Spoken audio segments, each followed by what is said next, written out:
মণ্ডলৰ উচ্চ মাধ্যমিকত 111 গৰাকী আৰু উচ্চতৰ মাধ্যমিকত 103 গৰাকী। আমাৰ পাণ্ডুৰ 8 নম্বৰ ৱাৰ্ডত উচ্চ মাধ্যমিকত 28 গৰাকী, উচ্চতৰ মাধ্যমিকত 37 গৰাকী। 7 নম্বৰ ৱাৰ্ডত উচ্চ মাধ্যমিকত 40 গৰাকী, উচ্চতৰ মাধ্যমিকত 47 গৰাকী। 6 নম্বৰ ৱাৰ্ডত উচ্চ মাধ্যমিকত 33 গৰাকী, উচ্চতৰ মাধ্যমিকত 43 গৰাকী। 5 নম্বৰ ৱাৰ্ডত উচ্চ মাধ্যমিকত 49 গৰাকী, উচ্চতৰ মাধ্যমিকত 46 গৰাকী।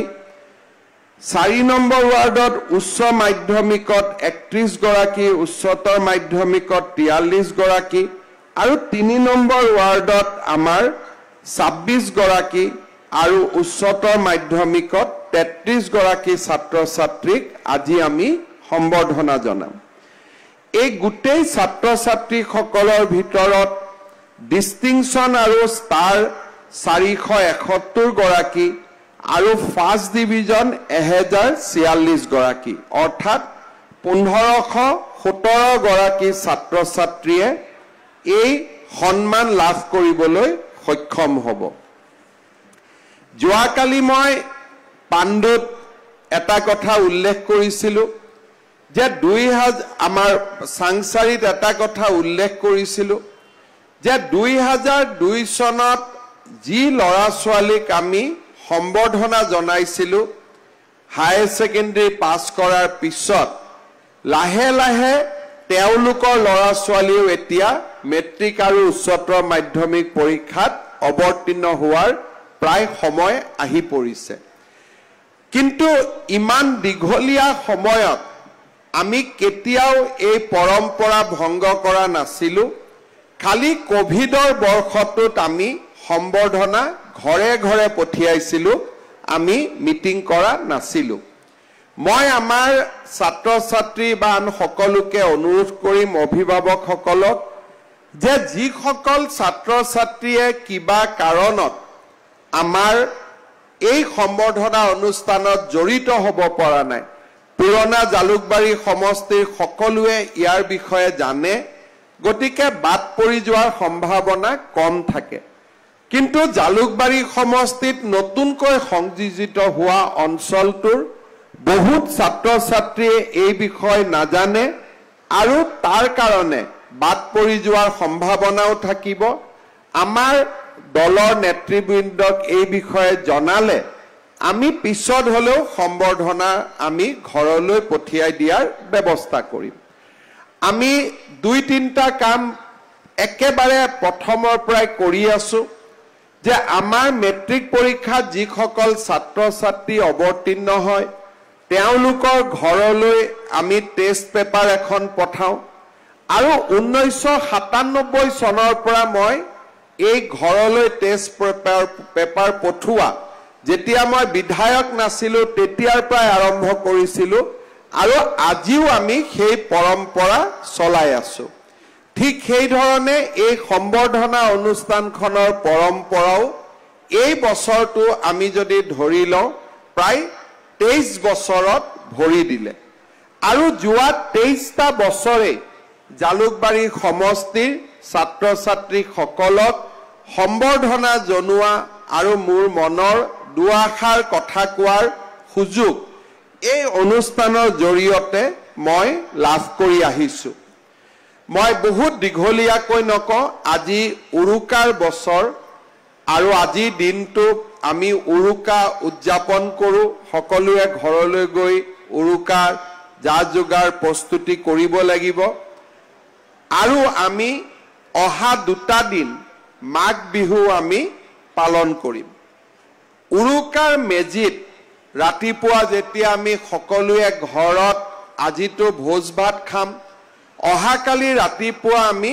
মেজিত আমি অগ্নি দেৱতাক পূজা কৰোঁ আৰু আমি সকলোৱে আশা কৰোঁ যে মেজিৰ জুয়ে আমাৰ অন্তৰখন পোহৰাই তোলক, আমাৰ সমাজখন পোহৰাই তোলক আৰু আমাৰ জাতিটোক পোহৰাই তোলক। আন্ধাৰৰ পৰিৱৰ্তে পোহৰে আমাৰ প্ৰতিজনৰ জীৱনকে স্পৰ্শ কৰক, প্ৰতিগৰাকীকে আলোকিত কৰি ৰাখক। আজিৰ এই পবিত্ৰ দিনটোত মই আপোনালোকৰ জৰিয়তে সমগ্ৰ অসমবাসীলৈ উৰুকা আৰু মাঘ বিহুৰ শুভকামনা জনাইছো। মেজিৰ জুয়ে আমাৰ প্ৰত্যেকৰ পৰিয়াললৈ সুখ শান্তি আৰু আলোকৰ পোহৰ কঢ়িয়াই আনক, তাকেই পৰম পিতাৰ ওচৰত আমি সকলোৱে প্ৰাৰ্থনা কৰিছো। আমাৰ ছাত্ৰ ছাত্ৰীসকল আৰু ইয়াৰ উপস্থিত বিদ্যানুৰাগী ৰাইজৰ বাবে মই কেইটামান কথা ক'ব বিচাৰিছো। আমি জন্ম হোৱাৰ সময় আমাৰ বহুতৰে মনত থাকিব, মনত নাথাকে। আমাৰ মাহঁতৰ মনত থাকে আৰু মাৰ মুখৰ পৰা আমি জন্ম হোৱাৰ উপজাৰ সময়ৰ কথাবিলাক শুনিবলৈ পাওঁ। কিন্তু লাহে লাহে আমি প্ৰাথমিক বিদ্যালয়ত যাওঁ, চাওঁতে চাওঁতে আমি মেট্ৰিক পৰীক্ষা দিলোঁ আৰু কেইটামান দিনত আমি হায়াৰ ছেকেণ্ডেৰী দিম, কেইটামান দিনৰ পিছতে আমি ডিগ্ৰী পৰীক্ষা দিম, আমি বিয়া পাতিম, আমাৰ নিজৰ ল'ৰা ছোৱালী হ'ব, আমি স্কুললৈ লৈ যাম। এনেকৈ যদি আমি চাব যাওঁ যে মানুহৰ জন্ম আৰু মৃত্যুৰ মাজৰ এই সময়খিনি বহুত দীঘলীয়া নহয়। আমি আজি মোৰ বয়স যিমান বয়স, মই যদি আমাৰ ইয়াত থকা কাৰোবাৰ 45 বছৰ 55 বছৰ, এতিয়া 40 বছৰ, আমাৰ মনতে নাথাকিব আমিনো জীৱনৰ 40টা বছৰ কেনেকৈ পাৰ কৰি দিলোঁ। সিদিনাখন স্কুলত আছিলোহে, সিদিনাখন খেলিব গৈছিলোঁ, সিদিনাখন পিকনিকত গৈছিলোঁ, আজি মই মোৰ ল'ৰাৰ বিয়া পাতি দিছোঁ, মই ককা হ'লোঁ। মানুহৰ জীৱনৰ গতি বহুত স্পীডত আগবাঢ়ি গৈ থাকে। মানুহে নিজেও গম নাপায় যে কেতিয়া আমি ডাঙৰ হ'লোঁ, কেতিয়া আমাৰ জীৱনৰ আমি শেষ সময়ৰ ফালে দ্ৰুত গতিত আগবাঢ়ি গৈ আছোঁ। কিন্তু এই যে জীৱনৰ গতি, এই গতিটো হৈছে আমাৰ শৰীৰৰ গতি। আমাৰ সনাতন হিন্দু ধৰ্মই বিশ্বাস কৰে আত্মা অবিনশ্বৰ, অৰ্থাৎ আত্মাৰ মৃত্যু নাই। এই যি যাত্ৰা, এই মাত্ৰ আমাৰ শৰীৰটোৰ যাত্ৰা। শৰীৰৰ পিছতেই আমি আন এটা শৰীৰত প্ৰৱেশ কৰিম আৰু এই শৰীৰৰ যাত্ৰা পথত আমি খন্তেক সময় লাভ কৰিম। এই যে খন্তেক সময়, আমাৰ মনত দুটা প্ৰশ্ন হ'ব যে এই সময়খিনিক আমি কেনেকৈ ব্যৱহাৰ কৰিম। আমি প্ৰত্যেকজনে ডাঙৰ হ'লোঁ, ৰাতিপুৱা ঘৰত খালোঁ, গধূলি স্কুলত আহিলোঁ, খেলিলোঁ। এই সময়খিনিত আমাৰ প্ৰতিজনৰে শৰীৰত বহুত শক্তি আছে, আমাৰ শৰীৰত বহুত সাহস আছে। আমি যদি প্ৰত্যেকে ভাবোঁ যে আমি এই সময়খিনিৰ উচিত ব্যৱহাৰ কৰিম আৰু আমি একোজন সাধাৰণ পৰিয়ালত জন্ম হৈ আমি অসাধাৰণ হ'ম। অসাধাৰণ হ'বৰ কাৰণে বিৰাট কোহলি হ'ব নালাগে, অসাধাৰণ হ'বৰ কাৰণে শচীন তেণ্ডুলকাৰো হ'ব নালাগে, অসাধাৰণ হ'বৰ কাৰণে অমিতাভ বচ্চনো হ'ব নালাগে। এজন মানুহ অসাধাৰণ বুলি তাক আমি তেতিয়া ধৰি ল'ম যেতিয়া সি নিজৰ জীৱনৰ সাধাৰণ কামতকৈ অকণমান মানুহৰ কাৰণে, সমাজৰ কাৰণে অসাধাৰণ কাম কৰিবৰ বাবে যত্ন কৰে। আমাৰ প্ৰত্যেকৰে জীৱনত আমাৰ বহুতো দায়িত্ব থাকে, পৰিয়ালৰ দায়িত্ব থাকে, সমাজৰ দায়িত্বত থাকে। এই দায়িত্বৰ মাজতো আমি সদায় একোটা অসাধাৰণ চিন্তা কৰিব পাৰোঁ। আজি আমি সকলোৱে জানো যে আমাৰ পৃথিৱীৰ এটা ডাঙৰ সমস্যা হৈছে জলবায়ুৰ পৰিৱৰ্তন। এই সময়ছোৱাত আমি যদি প্ৰত্যেকেই আমাৰ জন্মদিনটোৰ দিনাখন এডালকৈ যদি গছ ৰোপণ কৰি যাওঁ আৰু আমি যদি 80 বছৰ জীয়াই থাকো পাৰ হৈ যোৱা 20 বছৰক আমি যদি বাদ দিওঁ অহা 60 বছৰত যদি আমাৰ জন্মদিনটোত আমি এডালকৈ গছ ৰুই যাওঁ আৰু গছডালক আমি ডাঙৰ দীঘল কৰোঁ আমি নিজে অসাধাৰণ হৈ পৰিম আমাৰ জন্মদিনটোত আমাৰ প্ৰত্যেকৰে পিতৃৰ উপজা দিনটোত মাতৃৰ উপজা দিনটোত আমি যদি এডালকৈ গছ ৰোপণ কৰি যাওঁ আমাৰ ভাৰতবৰ্ষত 150 কোটি মানুহে কিমান গছ ৰুব পাৰিব আপোনালোকে নিজে চিন্তা কৰক এতিয়া এই কামখিনি কৰিবৰ কাৰণে আমাক টকা পইচাৰো প্ৰয়োজন নাই আৰু কাৰোবাক চান্দা বৰঙনি দিবও প্ৰয়োজন নাই আমি মাত্ৰ নিজৰ অকণমান 10 মিনিট সময় নষ্ট কৰি আমি কাৰোবাক পালন কৰাৰ ডাঙৰ দীঘল কৰাৰ অমীয় শান্তি আমি লাভ কৰিব পাৰোঁ আজি আমাৰ প্ৰত্যেকে আমি ভাল ষ্টুডেণ্ট আমাৰ যিখিনি কিতাপ পত্ৰ আমি পঢ়িছিলোঁ আমাৰ মেট্ৰিক পৰীক্ষা হৈ গ'ল হায়াৰ ছেকেণ্ডাৰী পৰীক্ষা হৈ গ'ল আমাৰ হাতত থকা ভালে থকা কিতাপখিনি আমি যদি আমাৰ বিদ্যালয়ৰ কনিষ্ঠ ছাত্ৰ এজনক আমি যদি উপহাৰ দিওঁ সেই ছাত্ৰজনৰ লগত আমাৰ ভাতৃত্বৰ জীৱনজোৰা সম্বন্ধ স্থাপন হয় আজি মই মেট্ৰিকত ষ্টাৰ নম্বৰ পাইছোঁ মই লিখা নোটবুকখিনি মই লিখা কিতাপখন মই যদি আমাৰ স্কুলৰ অহাবাৰ বা ক্লাছ 8 বা 9ৰ ছাত্ৰ এজনক বা ছাত্ৰী এজনক আমি দিওঁ বোলে মোৰ কিতাপখিনিয়ে বা মোৰ নোটছখিনি তুমি ব্যৱহাৰ কৰিবা সেই ছাত্ৰজনে যদি এই নোটছখিনিৰ পৰা উপকৃত হয় সেই ছাত্ৰজনৰ জীৱনত সদায় আমি অসাধাৰণ ৰূপে সদায় আমাক সেই ছাত্ৰজনে এজন আমাক অসাধাৰণ ব্যক্তি ৰূপে সদায় আমাক চিনাক্ত কৰিব যে এই দাদাৰ বা এই বাইদেৱে মোক জীৱনত সহায় কৰিছিল সেই ল'ৰাজনৰ কাৰণে মই এজন আইকন হৈ পৰিম মই এজন আদৰ্শ পুৰুষ হৈ পৰিম এই ধৰণে আমি যদি আমাৰ চাৰিওফালে চাওঁ আমি যদি এটা সিদ্ধান্ত লওঁ যে বছৰত মই মাত্ৰ দুটাকৈ ভাল কাম কৰিম যদি মই সাধাৰণ জীৱন যাপন কৰিও বছৰত যদি মই দুটা ভাল কাম কৰিব পাৰোঁ মই নিজে এজন অসাধাৰণ ব্যক্তি হৈ পৰিম আৰু সেইবাবে মই আমাৰ ছাত্ৰ ছাত্ৰীসকলক অনুৰোধ কৰিম যে আমি সাধাৰণ পৰিয়ালত জন্ম হৈ আমি কেনেকৈ একোজন নিজৰ কাম কাজৰ জৰিয়তে আমি অসাধাৰণ হ'ব পাৰোঁ আজিৰ সমাজত চাৰিওফালে ঋণাত্মক চিন্তাৰে পৰিপূৰ্ণ আমাৰ মানসিকতাৰ ওপৰত নিৰ্ভৰ কৰে আজি আমি ফেচবুক চাওঁ টুইটাৰ চাওঁ ইনষ্টাগ্ৰাম চাওঁ কোনোবাই ক'ব পাৰে এইবোৰ চোৱা বেয়া কথা বেয়া আৰু ভালৰ সংজ্ঞা আজি আমি নিৰ্ণয় কৰিব নোৱাৰোঁ কাৰণ মই মানা কৰিলেও মানুহে ৰীল চাবই মই মানা কৰিলেও মানুহে ফেচবুক কৰিব মই মানা কৰিলেও মানুহে ইনষ্টাগ্ৰাম কৰিব কিন্তু এটা কথা আমি চাব পাৰোঁ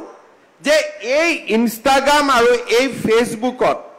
ভাল কথাও আহে বেয়া কথাও আহে আমি যদি সিদ্ধান্ত লওঁ যে এই সোশ্যাল মিডিয়াটোক আমি ভাল কামত ব্যৱহাৰ কৰিম আমি নজনা কথা জানিবৰ বাবে চেষ্টা কৰিম তেতিয়াহ'লে আমি ফেচবুক কৰিও আমি নিজৰ বুদ্ধিমত্তাক আমি আগুৱাই লৈ যাব পাৰোঁ আজি আমাৰ ছাত্ৰ ছাত্ৰীসকল ইয়াত আছে আমাৰ মোবাইল আছে আমাৰ কম্পিউটাৰ আছে আমি কম্পিউটাৰত এইটো কথাও জানিব পাৰোঁ যে বম্বেৰ লেটেষ্ট হিট সিনেমা কোনখন আৰু মোবাইলত আমি ক্লিক কৰি আমি এইটো কথাও জানিব পাৰোঁ যে এইবাৰ কেমিষ্ট্ৰি আৰু ফিজিক্সত নোবেল প্ৰাইজ কোনে পালে দুইটা ইনফৰমেশ্যনে ইয়াত আমাৰ লগত আছে এতিয়া নিৰ্ভৰ কৰিব আমাৰ ওপৰত যে আমি কোনটো বস্তু আমি চাব বিচাৰিম যিটো বস্তু চালে আমাৰ জ্ঞান আৰু প্ৰজ্ঞাৰ দুৱাৰ মুকলি হয় যিখিনি কৰিলে আমি এজন সুস্থ মানুহ হ'ব পাৰো আমি তাক চাম নে আমি তাক চাব চেষ্টা কৰিম যি চালে আমাৰ মানসিকতাৰ স্খলন ঘটিব পাৰে প্ৰত্যেক দিনাই ৰাতিপুৱা আমি জৰিয়তে আমি গোটেইখিনি ভাল চাব পাৰো মোবাইল চোৱাৰ অভ্যাসটো আমাৰ থাকিব যাৰ যাৰ হেবিট আছে কিন্তু আমি হেবিটটো অলপ পৰিৱৰ্তন কৰি ল'ব পাৰো যে আমি সায়েন্সৰ ফিকশনো চাব পাৰো আমি পৃথিৱীত ঘটি থকা ঘটনাবিলাকৰ বিষয়ে জানিব পাৰো আৰু নহলে কোন হিন্দী সিনেমাৰ হিৰো কাৰ লগত বিয়া হ'ব তাকো আমি চাব পাৰো এতিয়া আমি আমাৰ ওপৰত নিৰ্ভৰ কৰিব যে সেই হিন্দী সিনেমাৰ হিৰোজনে আমি কাৰ লগত বিয়া হম আমাৰটো তেওঁ চোৱা নাই গতিকে আমি তেওঁৰ কিয় চাও গতিকে আমি তাৰ বিষয়ে জানিব যত্ন কৰিম যাৰ বিষয়ে জানিলে আমাৰ মানসিক শক্তি আৰু অধিক বৃদ্ধি হ'ব আমি এজন সুস্থ মানুহ হিচাপে নিজক আমি গঢ় দিব পাৰিম আজি আমাৰ সমাজত বহুত পৰিৱৰ্তন হৈছে মই যেতিয়া স্কুলত পঢ়িছিলো কলেজত পঢ়িছিলো বা মোৰ একে প্ৰজন্ম যেতিয়া স্কুল আৰু কলেজত পঢ়িছিলে আমি যে সমাজখনৰ ইমান পৰিৱৰ্তন হ'ব আমি কেতিয়াও কল্পনা কৰা নাছিলো আগতে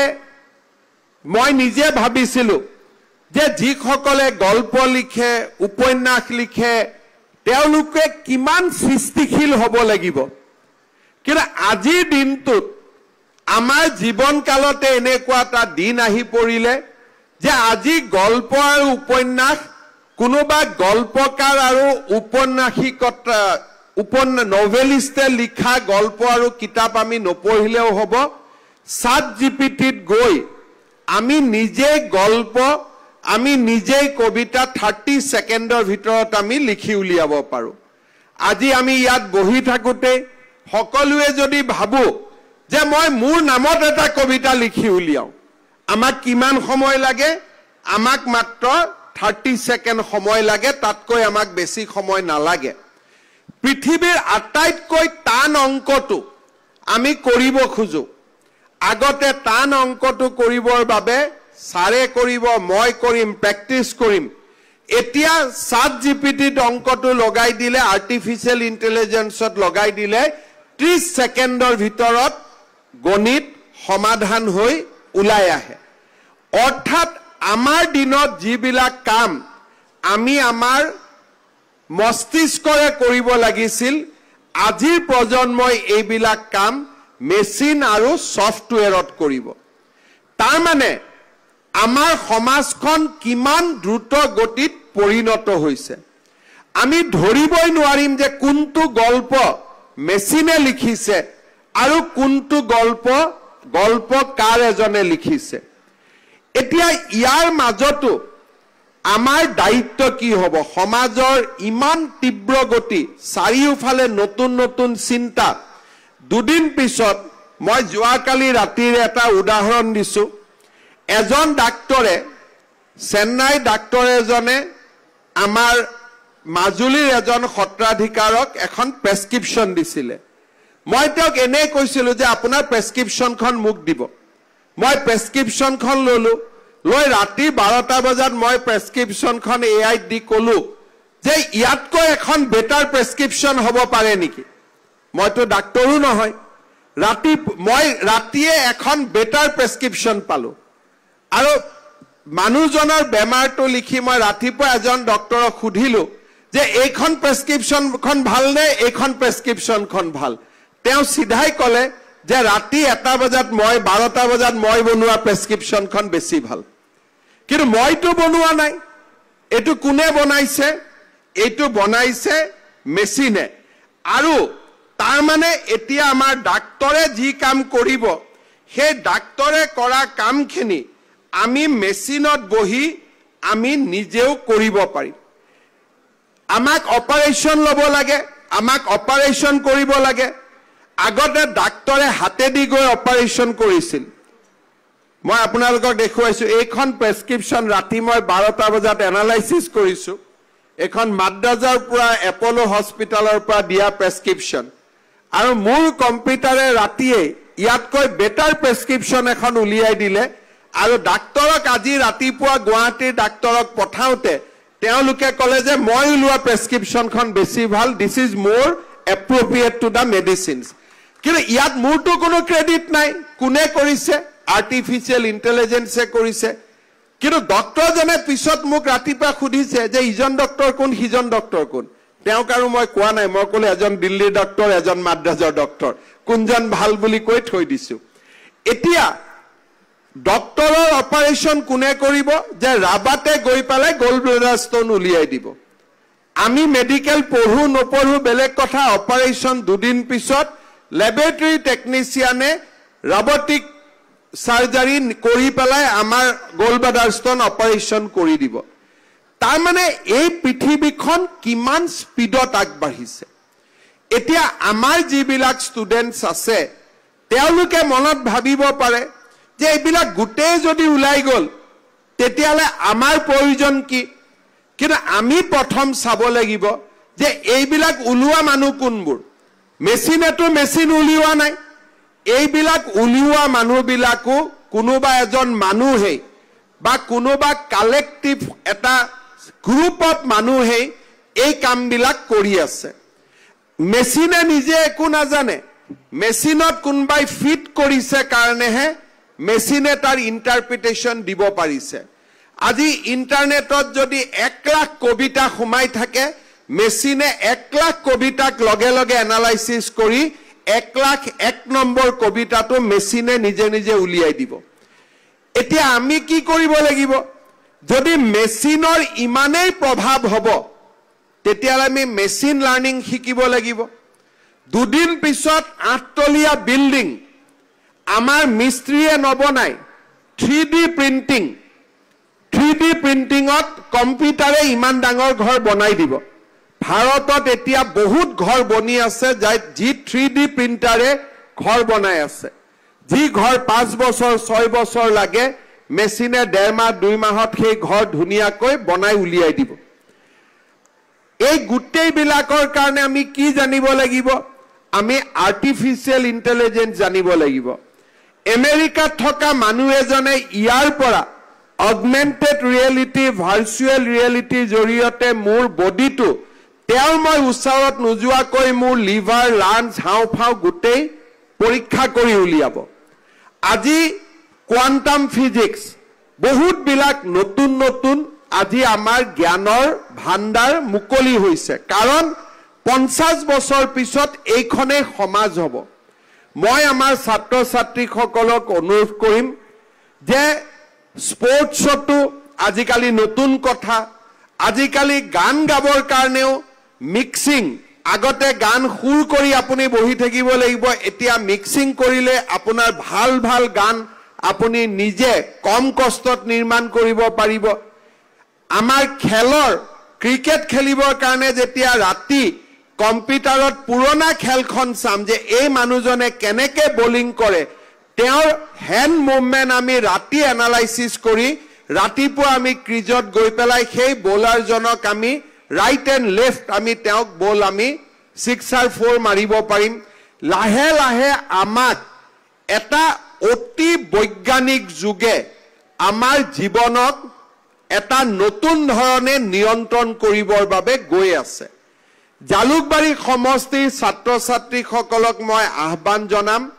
যে আপোনালোকৰ বাবে উপযুক্ত সময় এতিয়াৰ পৰাই ইন্ডাষ্ট্ৰি 4.0 অৰ্থাৎ চতুৰ্থ উদ্যোগ বিপ্লৱ যি বিজ্ঞানৰ ওপৰত হ'ব প্ৰযুক্তিৰ ওপৰত হ'ব আৰ্টিফিশিয়াল ইন্টেলিজেন্সৰ ওপৰত হ'ব মেচিন লাৰ্নিংৰ ওপৰত হ'ব যি বিপ্লৱ কোৱান্টাম ফিজিক্সৰ ওপৰত হ'ব যি বিপ্লৱ AR VRৰ ওপৰত হ'ব অগমেন্টেড ৰিয়েলিটি ভাৰ্চুৱেল ৰিয়েলিটিৰ ওপৰত হ'ব আমাৰ মেধাৱী ছাত্ৰ ছাত্ৰীসকলে এতিয়াৰ পৰাই এই কথাবিলাক অলপ অলপ বুজিবৰ বাবে আমি চেষ্টা আৰম্ভ কৰিব লাগে কাৰণ আমাৰ সমাজখন দ্ৰুত গতিত আগবাঢ়ি গৈ থাকিব কেইদিনমান আগতে আমি অসমত আপোনালোক সকলোৱে জানে যে আমি সেমি কণ্ডাক্টৰ ইণ্ডাষ্ট্ৰি আনিলো এটা সেমি কণ্ডাক্টৰ ইণ্ডাষ্ট্ৰি বুলি কোৱাৰ লগে লগে আমি গাড়ীৰ ইণ্ডাষ্ট্ৰি শুনিছো বস্তু বনোৱা ইণ্ডাষ্ট্ৰিৰ কথা শুনিছো সেমি কণ্ডাক্টৰ ইণ্ডাষ্ট্ৰি কি তাক আমি নাজানো বহুত মানুহে মোক প্ৰশ্ন কৰিছিল যে সেমি কণ্ডাক্টৰ মানে কি যি নহক আমাৰ লৰা সকলোৱে জানে যে আজিকালি যিমান ইলেক্ট্ৰনিক্স গাড়ী মোবাইল যি থাকিব তাৰ ভিতৰত এটা সেমি কণ্ডাক্টৰ চিপছ এটা থাকিব লাগিব এই চিপছ কোনে বনাব এই চিপছ ফ্যাক্টৰীত বনাব আৰু এই চিপছটো গৈ আমি গাড়ী মটৰত আমি সংযোজন কৰিম অসমৰ বহু মানুহে সেমি কণ্ডাক্টৰৰ বিষয়ে জনা নাছিল আৰু কোনোবাই যদি জানিছিল তেওঁৰ জ্ঞান সীমিত আছিল আমি আজি জাগিৰোডত ২৭,০০০ কোটি টকা ব্যয়েৰে সেমি কণ্ডাক্টৰ ইণ্ডাষ্ট্ৰি আনিছো আৰু মই বিশ্বাস কৰো যে অহা ৫ বছৰত অসমত তেনেকুৱা উদ্যোগ বহুত আহিব প্ৰথমতে মোক সুধিছিল যে আমাৰ লৰাইটো তাত এপইণ্টমেণ্ট নাপায় আমি ৫০০ ছোৱালীক বেংগলুৰুলৈকে লৈ গৈছিলো সেমি কণ্ডাক্টৰ তাত যিটো ইণ্ডাষ্ট্ৰি আছে তাত কাম কৰিবৰ বাবে কেইদিনমান আগতে আমাৰ অফিচাৰ বিলাকে চাই আহিছে এতিয়া ৫০০ ছোৱালীয়ে সেমি কণ্ডাক্টৰত কাম কৰিব পাৰে আৰু তেওঁলোক জাগিৰোডত ঘূৰি আহিবৰ কাৰণে ৰেডি হৈ আছে যে আমি জাগিৰোডত ঘূৰি আহি আমি জাগিৰোডৰ ইণ্ডাষ্ট্ৰিত কাম কৰিম কিন্তু এই ছোৱালীখিনিয়ে যেতিয়ালৈকে বেংগলুৰুত যোৱা নাছিল তেওঁলোকক যদি মই সুধিলোহেঁতেন সেমি কণ্ডাক্টৰ মানে কি তেওঁলোকে ক'বও নোৱাৰিলেহেঁতেন সেইকাৰণে আজি যেতিয়া মই আপোনালোকক কৈছো artificial intelligence semi conductor Feb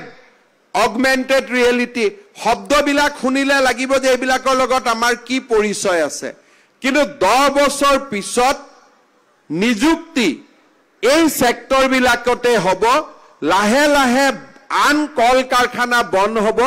আৰু এইবিলাক কথাহে প্ৰযুক্তিহে চলিব আৰম্ভ কৰিব মই আমাৰ ছাত্ৰ ছাত্ৰীসকলক অনুৰোধ কৰিম যে আমাৰ হাতত থকা ফেসবুক ইনষ্টাগ্ৰাম আমাৰ হাতত থকা সোশ্যাল মিডিয়া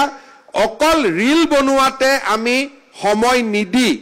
এই ধৰণৰ বিজ্ঞানৰ নতুন নতুন দিগন্ত বিজ্ঞান আৰু প্ৰযুক্তিৰ বিষয়ে আমি জানিবলৈ চেষ্টা কৰিব লাগে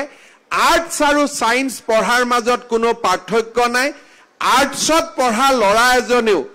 আমাৰ যেতিয়া বহল সমাজত কাম কৰে তেও কম্পিউটাৰত কাম কৰিব লাগে তেও ল্যাপটপত কাম কৰিব লাগে আৰ্টছ পঢ়ু সায়েন্স পঢ়ু আমি সকলোৱে নতুন পৃথিৱীৰ নতুন কথাবিলাক আমি বুজিবলৈ চেষ্টা কৰিব লাগে আমাৰ ৰাজ্যখনলৈকে যদি আমি চাওঁ পৰিৱৰ্তন আহিবৰ বাবে সময় নালাগে যেতিয়া পৰিৱৰ্তন আহিব আৰম্ভ কৰে হি সময়ৰ অপেক্ষা নকৰে মই যেতিয়া কলেজত পঢ়িছিলো আমি যেতিয়া কলেজত পঢ়িছিলো ক্লাস 5ৰ পৰা পোষ্ট গ্ৰেজুৱেট পাস হোৱালৈকে আমি কুইজত এটাই উত্তৰ দিছিলো যে অসমত মেডিকেল কলেজ কেইখন আৰু আমি উত্তৰ দিছিলো 3খন তাৰ মানে মই ক্লাস 5ৰ পৰা পোষ্ট গ্ৰেজুৱেট পঢ়ালৈকে অসমত এখনো নতুন মেডিকেল কলেজ হোৱা নাছিল আমাক কোনোবাই খুদিলে আমি কও 3খন মেডিকেল কলেজ 2খন বিশ্ববিদ্যালয় এখন এগ্ৰিকালচাৰ ইউনিভাৰ্সিটি আজিও মোক খুদিলে মই কনফিউজ হৈ যাও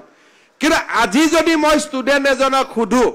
অসমত কিমান মেডিকেল কলেজ আছে কোনে উত্তৰ দিব নোৱাৰে কাৰণ প্ৰতি বছৰে 2খন 3খন মেডিকেল কলেজ যোগ হৈ গৈ থাকে এই বছৰ যদি আমি শিকিছিলো যে অসমত 14খন মেডিকেল কলেজ আছে অহা 1 ফেব্ৰুৱাৰীত আৰু এখন নতুন মেডিকেল কলেজ হৈ যাব গুৱাহাটীতে কালাপাহাৰ বা আৰ্যনগৰত প্ৰাগজ্যোতিষ মেডিকেল কলেজ হেইটো হজম কৰোতে থাকুতেই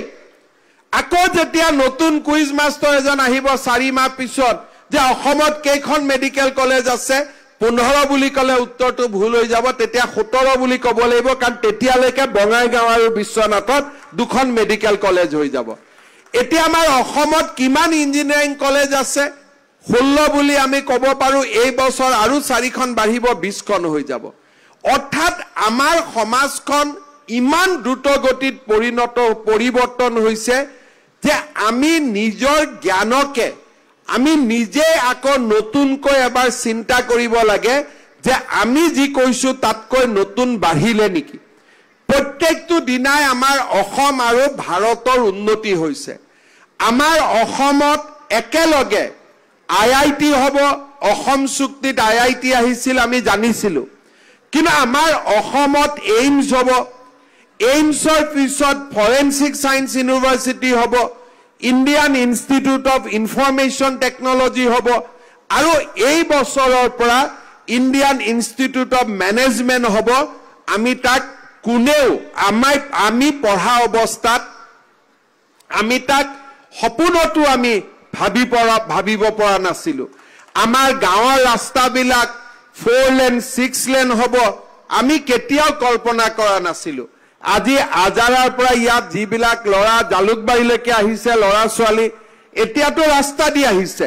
আৰু 4 বছৰৰ পিছত আজাৰাৰ পৰা জালুকবাৰীলৈ ডাইৰেক্ট এলিভেটৰ ৰোড হ'ব ওপৰৰ পৰা তলত আমি আহি জালুকবাৰীত নামিব পাৰিম অৰ্থাৎ তলেদিও গাড়ী যাব ওপৰদিও গাড়ী যাব আমিতো কল্পনাও কৰিব পৰা নাছিলো আমি পঢ়া দিনত কিন্তু আজি কল্পনা নহয় মানুহ আচৰিতো নহয় আগতে গুৱাহাটীত ব্ৰহ্মপুত্ৰ দলং অকল শৰাইঘাটত আছিল এতিয়া ব্ৰহ্মপুত্ৰ দলং এখন নাৰেংগী কুৰুৱাটো হ'ব এখন ব্ৰহ্মপুত্ৰ দলং গুৱাহাটী উত্তৰ গুৱাহাটীত হ'ব শৰাইঘাটৰ দলংখন দুখন হ'ল পলাশবাৰী শুৱালকুছিত তীব্ৰ গতিত দলঙৰ কাম চলি আছে 4খন ইমান কম জায়গাত 4খন ব্ৰহ্মপুত্ৰৰ দলং হ'ব আমি কোনেও কল্পনা কৰিব পৰা নাছিলো যোৱা পৰহি দিনাৰ পৰা এটা গ্ৰুপ মোৰ লগত লাগি আছে যে তেওঁলোকে যদি আমি মাটি দিব পাৰো তেওঁলোকে বোয়িংৰ এটা কাৰখানা খুলিব খুজে যে পৃথিৱীত যিমান বোয়িং বেয়া হ'ব বোয়িং বিমান অসমলৈকে লৈ আহিব খুলিব আৰু ভাল পাৰ্টস বিলাক বোয়িং কোম্পানীয়ে লৈ যাব বেয়া পাৰ্টস বিলাক তেওঁলোকে ডিসপোজ কৰি দিব অৰ্থাৎ গোটেই পৃথিৱীৰ বোয়িং বিমান বিলাক আমাৰ অসমলৈকে আহি তাতে তাক নতুনকৈ ভঙা সিঙা তাতে হ'ব নহব বেলেগ কথা কিন্তু অসম চৰকাৰৰ ওচৰত আজি তেনেকুৱা কাগজপত্ৰ আহা আৰম্ভ কৰিছে অৰ্থাৎ আজি আমাৰ অসমখন হ'ল আজি আমাৰ পৃথিৱীখন হ'ল আজি আমাৰ ভাৰতখন হ'ল আশাৰ ভাৰত আশাৰ অসম গতিকে আমাৰ লৰা ছোৱালী আমাৰ ছাত্ৰ ছাত্ৰীসকলে নতুন দিনৰ প্ৰত্যাহ্বান বুকুত লৈ নিৰাশাৰ পৰিৱৰ্তে এখন আশাৰ সমাজ নিৰ্মাণৰ বাবে আমি আগুৱাই যাব লাগে মই আকৌ এটা পাৰ্থক্য কৈছো আমাৰ দিনত যেতিয়া আমি ৰাতিপুৱাই প্ৰতিদিন পেপাৰখন পঢ়িছিলো পেপাৰত ফটোত কি আহে এটা মৃতদেহৰ ফটো আহে নহলে বম ব্লাষ্টৰ ফটো আহে নহলে পুলিশ ফায়াৰিংৰ ফটো আহে নহলে কৰবাত আন্দোলন কৰা দীঘলীয়া সমদলৰ ফটো আহে ৰাতিপুৱা যদি কোনোবাই পূজা কৰিব গৈছে আজি বুলে মোৰ বিয়া আজি বুলে মোৰ লৰাটোৰ লগুণদানী আজি বুলে মোৰ লৰাটোৰ অন্নপ্ৰসন আমি ৰাতিপুৱাই কৈ থৈছিলো যে আজি যাতে প্ৰতিদিনখন মোৰ ঘৰৰ টেবুলত নাহে দেই কাৰণ ৰাতিপুৱা যদি এখন দেখি যাও দিনটো এইবিলাকে মনত পৰি থাকিব ডেড বডি বিলাক মনত পৰি থাকিব মৃতদেহ বিলাক মনত পৰি থাকিব বুলেট বিলাক মনত পৰি থাকিব আমি কেনেকৈ মাঙ্গলিক অনুষ্ঠান কৰিম কিন্তু আজি আমাৰ অসমত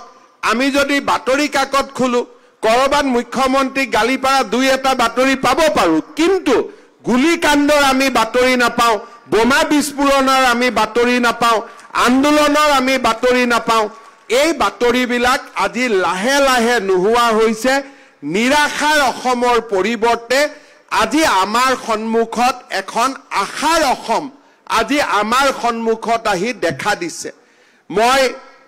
কিমান মই ভুল শুদ্ধ নাজানো মই নিজে ৰাইজক মই কওঁ বুজাবৰ কাৰণে একে শব্দতে যে এতিয়া আমি প্ৰতিদিনৰ যুগৰ পৰা সেমি কণ্ডাক্টৰ যুগত আমি প্ৰৱেশ কৰিলো তাৰ মানে নিৰাশাৰ পৰা আমি এখন আশাৰ অসমলৈ আমি আজি প্ৰৱেশ কৰিলো এই আশাৰ অসমখন কাৰ এই আশাৰ অসমখন হল আমাৰ উঠি অহা প্ৰজন্মৰ আমাৰ উঠি অহা প্ৰজন্মই এই নতুন অসমত নিৰ্মাণ হোৱা ইনফ্ৰাষ্ট্ৰাকচাৰ আৰু আমাৰ জ্ঞান আৰু বিজ্ঞান এই গোটেই বিলাকৰ যদি আমি সুবিধা লব পাৰো আমি আমাৰ পৰিয়ালটোক আমাৰ পিতৃ মাতৃক আমাৰ সমাজক আৰু আমাৰ অসমখনক আমি বহু দূৰ আগুৱাই লৈ যাব পাৰিম মই আজি এই কথাখিনি এই কাৰণে কৈছো মই আজি যিসকল ছাত্ৰ ছাত্ৰীৰ লগত কথা পাতিছো তেওঁলোক ফাৰ্ষ্ট ডিভিজন পোৱা ষ্টুডেণ্ট তেওঁলোক ষ্টাৰ পোৱা ষ্টুডেণ্ট তেওঁলোক ডিষ্টিংচন পোৱা ষ্টুডেণ্ট অৰ্থাৎ মই যদি কওঁ যে সাধাৰণ ছাত্ৰ ছাত্ৰীৰ মাজত আমি ইতিমধ্যে অসাধাৰণ হৈ পৰিছো we are no longer in that general pool we are already extraordinary আমি already আমাৰ নিজৰ বিদ্যা নিজৰ সাধনা আৰু নিজৰ কীৰ্তিত্বৰে আমি অসাধাৰণলৈকে আমি গতি কৰিছো আজি আমাৰ ছাত্ৰ ছাত্ৰীসকলে সিদ্ধান্ত ল'ব যে আমি সাধাৰণৰ পৰা অসাধাৰণ এতিয়া আকৌ কাৰোবাৰ মটৰচাইকেলৰ পিছত উঠি ক্লাছ খতি কৰি অসাধাৰণৰ পৰা আকৌ আমি সাধাৰণ হৈ পৰিম নেকি ক্লাছত শ্ৰেণী নকৰাকৈ আমি যি সাধনাৰে এই পৰীক্ষাৰ ফলাফল লাভ কৰিলো তাক আমি আকৌ নোহোৱা কৰি পেলাম নেকি আমাৰ সাধনাৰ যোগ্য আমাৰ সাধনাৰ যি গন্তব্য পথ তাক আমি ইয়াতে সামৰণি মাৰিম নে আমি নতুন নতুন মাইলস্টোন নতুন নতুন মাইলৰ খুঁটা স্পৰ্শ কৰিবৰ বাবে আমি অবিৰত প্ৰয়াস আৰু প্ৰচেষ্টা চলাম অসমত যদি প্ৰত্যেক বছৰে ফাৰ্ষ্ট ডিভিজন পোৱা ষ্টুডেণ্টখিনি অন্তত ৰাস্তাৰ পৰা যদি আঁতৰি নাহে মই বহুত ষ্টুডেণ্টৰ কথা কোৱা নাই অকল যদি ফাৰ্ষ্ট ডিভিজন পোৱা ষ্টুডেণ্টখিনিয়ে কক্ষত যদি স্থিৰ হৈ থাকে তেওঁলোকে যদি নিজক ধ্বংস হ'বলৈ এৰি নিদিয়ে আমাৰ অসমখন ভাৰতৰ ভিতৰতে এখন সৰ্বশ্ৰেষ্ঠ ৰাজ্য 5 বছৰৰ ভিতৰতে পৰিগণিত হ'ব পাৰে আমাৰ বাবে দুৰ্ভাগ্য যে প্ৰথম ডিভিজন পাই ষ্টাৰ পাই ডিষ্টিংচন পায়ো কেতিয়া আমি কক্ষৰ পৰা আঁতৰি যাওঁ ৰাস্তাৰ পৰা আঁতৰি যাওঁ কেতিয়াবা ঘৰুৱা সমস্যাই আমাক আঁতৰাই পেলাই কেতিয়াবা আমি নিজে সৃষ্টি কৰা সমস্যাৰ কাৰণে আমি আঁতৰি যাওঁ মই ছাত্ৰ ছাত্ৰীসকলক অনুৰোধ কৰিম ঘৰুৱা সমস্যা হি মোৰ হাতত নাই সমাজৰ সমস্যা হি মোৰ কন্ট্ৰোলত নাই কিন্তু মই নিজে যাতে কেতিয়াও ভুল নকৰো আৰু নিজে যাতে মই কেতিয়াও কক্ষৰ পৰা আঁতৰি নাহো নিজে যাতে মই কেতিয়াও মোৰ গন্তব্যস্থলৰ পৰা মই আঁতৰি নাহো মই নিজে যাতে কেতিয়াও সপোনৰ পম খেদা বন্ধ কৰি নিদিওঁ যি ছাত্ৰ ছাত্ৰীয়ে সপোন দেখে আৰু সপোনৰ পম খেদে সেই ছাত্ৰ ছাত্ৰীয়ে সিদ্ধি লাভ কৰে সেই ছাত্ৰ ছাত্ৰীয়ে সপোনক সংকল্পলৈ পৰিগণিত কৰে আৰু সংকল্পক সিদ্ধিলৈ পৰিগণিত কৰে সপোন দেখিম সপোনৰ পম খেদি সপোনক ৰূপায়ণ কৰাৰ সংকল্প লম আৰু নিজৰ পৰিশ্ৰম আৰু নিজৰ চেষ্টাৰ মাজেৰে সেই সংকল্পক আমি প্ৰাপ্তি আৰু সিদ্ধিলৈ ৰূপান্তৰ কৰিম প্ৰধানমন্ত্ৰী নৰেন্দ্ৰ মোদী ডাঙৰীয়াই আমাক সদায় এটা জীৱনৰ সৰু ৰাস্তাৰ কথা শিকায় সংকল্প সে সিদ্ধি তক বহুত ডাঙৰ কথা তেওঁ আমাক এটাই দুটা শব্দতে গোটেই জীৱন পৰিক্ৰমা সামৰণি মাৰে संकल्प लो और संकल्प को सिद्धि तक लेके जाओ एटा दुटा शब्दते जीवনৰ গোটেই প্ৰমূল্য সোমাই আছে মই তাকে অলপ ডাঙৰ কৰি কম যে আমি সকলোৱে সপোন দেখিম আৰু সপোনক আমি সংকল্পলৈ ৰূপান্তৰ কৰিম আৰু আমি সংকল্পক সিদ্ধিলৈ ৰূপান্তৰ কৰিম আৰু তেতিয়াই আমি এখন নতুন অসমৰ সৃষ্টি কৰিব পাৰিম আমি এখন নতুন ভাৰতৰ নিৰ্মাণ কৰিব পাৰিম এটা এটা মানৱ সম্পদৰ যেতিয়া অপচয় হয় এটা এটা মানৱ সম্পদৰ যেতিয়া ক্ষয় হয় ই পিতৃ মাতৃয়ে খালি ক্ষয় নহয় ই আমাৰ সমাজৰ অৱক্ষয়ক প্ৰতিনিধিত্ব কৰে আজি আমি সম্বৰ্ধনা জনোৱা এই 1517 গৰাকী ছাত্ৰ ছাত্ৰী যদি এজনৰো অৱক্ষয় নহয় এজনৰো যদি নিম্নগামী নহয় প্ৰত্যেকজন ছাত্ৰ ছাত্ৰীৰে যদি ঊৰ্ধ্বগামী যাত্ৰা হয় সমাজৰ কিমান পৰিৱৰ্তন হ'ব পাৰে আপোনালোকে নিজে চিন্তা কৰক আৰু এনেকৈ মানুহ সাধাৰণৰ পৰা অসাধাৰণলৈকে তেওঁলোকে নিজৰ জীৱন যাত্ৰা আগুৱাই লৈ যায় জীৱন আৰু মৃত্যুৰ এই খন্তেক সময়খিনিৰ মাজত আমি যদি সাধাৰণৰ পৰা অসাধাৰণ হ'ব পাৰো আমাৰ সুবাসে সমাজখনক পবিত্ৰ কৰি ৰাখিব আমাৰ সমাজখনক সুন্দৰ কৰি ৰাখিব এটা শেষ পৰামৰ্শৰে মই সামৰণি মাৰিব খুজো আমি যেতিয়া গছ এডাল দেখা পাওঁ তাত ফল লাগি থাকে কমলা লাগিছে আপেল লাগিছে কল লাগিছে তাত ভাল ভাল ফল আছে আমি বাগিচাত গলো ফল ছিঙিলো ফল খালো ঘৰৰ বাহিৰত ৰখি থকা মধুৰিআম গছডালৰ পৰা মধুৰিআম খৰালো আমি খালো আমি দুই ধৰণে খাব পাৰো মধুৰিআমটো ললো খালো কিমান মিঠা কিমান তিতা চিন্তা কৰি সামৰণি মাৰিলো কিন্তু মধুৰিআমটো লোৱাৰ সময়ত আমি যদি অকণমান চিন্তা কৰো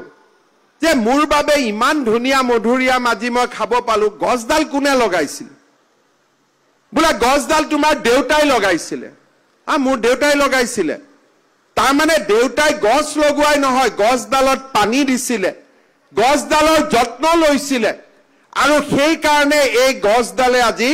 মধুৰিআম দিছে আমি খাইছো খোৱাৰ সময়ত দেউতালৈ কৃতজ্ঞতা জনাইছো যে দেউতাই যদি এই গছডাল নুৰুলেহেঁতেন এই মধুৰিআম মই আজি খাব নোৱাৰিলোহেঁতেন এই কৃতজ্ঞতাই জীৱনক পৰিৱৰ্তন কৰায় আজি আমি মেট্ৰিকত ফাৰ্ষ্ট ডিভিজন পাইছো মেট্ৰিকত ষ্টাৰ নম্বৰ পাইছো ডিষ্টিংশ্যন নম্বৰ পাইছো কালি আমি ডক্টৰ হম কালি ইঞ্জিনিয়াৰ হম কালি ব্যৱসায়ী হম কালি শিক্ষক হম কালি অধ্যাপক হম কিন্তু আমাৰ যাত্ৰাৰ আৰম্ভণি ক'ৰ পৰা হৈছিল মোৰ মায়ে 10 মাহ 10 দিন মোক তেওঁৰ গৰ্ভত ৰাখি জন্ম দিছিল পৰিশ্ৰমৰ মাজেৰে দিনে ৰাতিয়ে পৰিশ্ৰম কৰি মোৰ কাৰণে স্কুলৰ ফিজ যোগাৰ কৰিছিল আৰু মোক স্কুলত লৈ গৈছিল ঘূৰি অহালৈকে ভাত বনাই মোৰ কাৰণে সাজু কৰি থৈছিল মোৰ মেট্ৰিক পৰীক্ষা মোৰ যিমান টেনচন তাতকৈ মোৰ মাৰ টেনচন বেছি যেতিয়া মই স্কুলত যাওঁ মায়ে ভগৱানৰ সন্মুখত চাকিয়ে গছি জ্বলাই মোৰ ল'ৰাজৰ ছোৱালীটোৰ যাতে পৰীক্ষাটো আজি ভাল হয় ঘূৰি অহাৰ পিছত ৰখি থাকে বাৰেন্দাত যে পৰীক্ষাটো ভালকৈ দি আহিলো নে নাই অৰ্থাৎ এডাল গছৰ ফল সেই মিঠা ফলটোৰ আঁৰত কোনোবা এজন মানুহৰ যত্ন লুকাই আছিল ঠিক তেনেকে মোৰ জীৱনৰ সাফল্যৰ আঁৰতো মোৰ পিতৃ মাতৃৰ গভীৰ তপস্যা লুকাই আছে যি সন্তানে প্ৰতিটো দিনতেই নিজৰ পিতৃ মাতৃৰ ত্যাগক স্বীকাৰ কৰে যি সন্তানে প্ৰতিটো দিনেই পিতৃ মাতৃক কৃতজ্ঞতা জনায় সেই সন্তানেই সাধাৰণৰ পৰা অসাধাৰণ হৈ পৰে এয়াই হৈছে আমাৰ জীৱনৰ সফলতা মই ছাত্ৰ ছাত্ৰীসকলক অনুৰোধ কৰিম আমাৰ জীৱন আৰু যৌৱনৰ প্ৰাপ্তিৰ অনন্য মুহূৰ্তটো আমি সদায় কৃতজ্ঞতা জনাম মোৰ পিতৃ আৰু মাতৃক যাৰ মৰম চেনেহ আৰু যতনে মোক আজি এডাল বটবৃক্ষত পৰিণত কৰিলে এই বটবৃক্ষডালে আজি ছাঁ দিব কিন্তু বটবৃক্ষডালক এটা সৰু বীজৰ পৰা গছপুলিৰ পৰা বটবৃক্ষলৈ ৰূপান্তৰ কৰা এই গোটেই যাত্ৰাত আটাইতকৈ যদি মোক কোনোবাই প্ৰেৰণা যোগাইছিল মোৰ পিতৃ আৰু মাতৃ আৰু পিতৃ আৰু মাতৃৰ প্ৰতি যি সন্তানে সমগ্ৰ জীৱন কৃতজ্ঞতা ৰাখে সেই সন্তানক সদায় ভগৱানে সাহস আৰু শক্তি দিয়ে সেই সন্তান কেতিয়াও বিপদৰ সন্মুখীন নহয় তাক মই অন্তৰেৰে সৈতে বিশ্বাস কৰোঁ মই আজিৰ সভাত বহু দীঘলীয়াকৈ নকৈ মই 2002 চনত আমি এই অভিনন্দন পত্ৰখন লিখি উলিয়াইছিলোঁ আৰু এই পত্ৰখন আজিলৈকে আমি পৰিৱৰ্তন কৰা নাই কাৰণ ইয়াৰ প্ৰতিটো শব্দৰ মাজত আমাৰ আবেগ অনুভূতি আৰু সপোন লুকাই আছে এই কেইটা কথাৰ মাজেৰে মই বিশ্বাস কৰোঁ যে এই কেইটা কথাই আমাক এজন সাধাৰণ মানুহৰ পৰা অসাধাৰণ মানুহলৈ ৰূপান্তৰ কৰিব প্ৰতি বছৰে সম্বৰ্ধনা পত্ৰখন মই নিজে পঢ়ো আৰু আজিও আমাৰ মৰমৰ ছাত্ৰ ছাত্ৰীসকলৰ বাবে এই সম্বৰ্ধনা পত্ৰখন মই পঢ়ি দিব খুজিছোঁ হে স্নেহভাজন সদ্য ঘোষিত চূড়ান্ত পৰীক্ষাত তুমি যি সফলতা অৰ্জন কৰিলা হি আমাৰ সমাজ আৰু জাতিৰ বাবে অত্যন্ত গৌৰৱৰ বিষয় তুমি অৰ্জন কৰা বিৰল কীৰ্তিত্বই আমাক গভীৰভাৱে উদ্বুদ্ধ কৰিছে তোমাৰ সাধনাৰ এই প্ৰাপ্তি আৰু পৰিশ্ৰমৰ এই স্বীকৃতিয়ে সমাজৰ সকলোকে নিবিড়ভাৱে স্পৰ্শ কৰিছে তোমাৰ এই কীৰ্তিত্বৰ অংশীদাৰ নিশ্চয় তোমাৰ শিক্ষাগুৰু পিতৃ মাতৃ আদি অনেকজন তোমাৰ মাজেদিয়ে তেওঁলোকৰ স্বপ্ন সাৰ্থক হৈছে ছাত্ৰ ছাত্ৰীৰ কীৰ্তিত্বই